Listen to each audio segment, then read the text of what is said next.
Good morning students, welcome back to GK and Aptitude class, and today we will start chapter number 45, hyphenated words. Hyphens are used in many compound words for showing that component words have a combined meaning. What is hyphen? See, these are hyphen. Pick me up. We put hyphen in between. Brother-in-law. We put hyphen in between brother, then in, then law. Good-hearted. Okay, these are hyphenated words. You have to make sentences with each of the hyphenated words, like middle-aged, 12-year-old, part-time, sister-in-law. So you will make sentences with these hyphenated words. Okay, now we will move on to B number. But how do we know if a word should be hyphenated or not? Number one, we use the hyphen with two or more adjectives before a noun that act as one idea. For example, what? Full time. I don't want to work as a freelancer. I want to do a full-time job. So we use the hyphen with two or more adjectives before a noun. Number two, we use the hyphen with expressions where words are linked to express one idea. For example, top notch. This is a top notch thriller.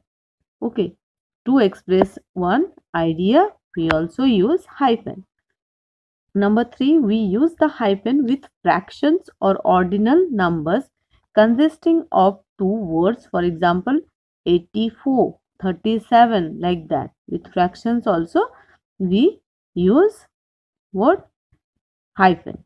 We use the hyphen with words prefixed by self, all, X, or cross. For example, self-discipline. To give up smoking, you need to exercise your self-discipline. We use the hyphen with proper adjective prefixed by co, pre, mid, de, non, anti. For example, Sunil returned home at midnight. Like that. Okay. Number C. The following are the cases where we do not use the hyphen. We do not use the hyphen with compounds using comparative or superlative adjectives. For example, this is a better written book. Okay. So, we are using comparative or superlative adjectives. When we are using that, we will not use hyphenated words. Okay, we will not use hyphenated words using comparative or superlative adjectives. Number two, we do not use the hyphen with adverbs ending with ly. Okay. For example, Manan does his work very carefully. So ly is added. We will not use hyphens here also.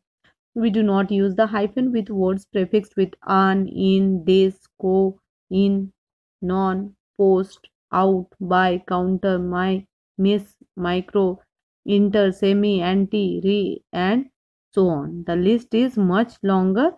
For example, unprepared, counteractive, misconception, like that. Okay, these are the examples. Next, we will move on to chapter number 46, that is words of wisdom. Proverbs are widely used statements that express truth and wisdom. Some proverbs we will see that express truth and wisdom. Fill up the blanks to complete the well-known proverbs. Do not judge a book by its cover. Cut your coat according to your cloth. Something is better than nothing. Practice makes a man perfect. Union is strength. A beggar can't be a chooser. Hope for the best and prepare for the worst. Be one's own man. Okay. Next we will move on to match the proverbs with their meanings.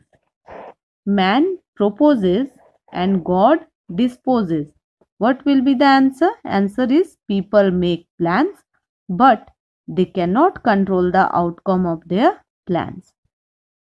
Number two, make a mountain out of a molehill. means to exaggerate something.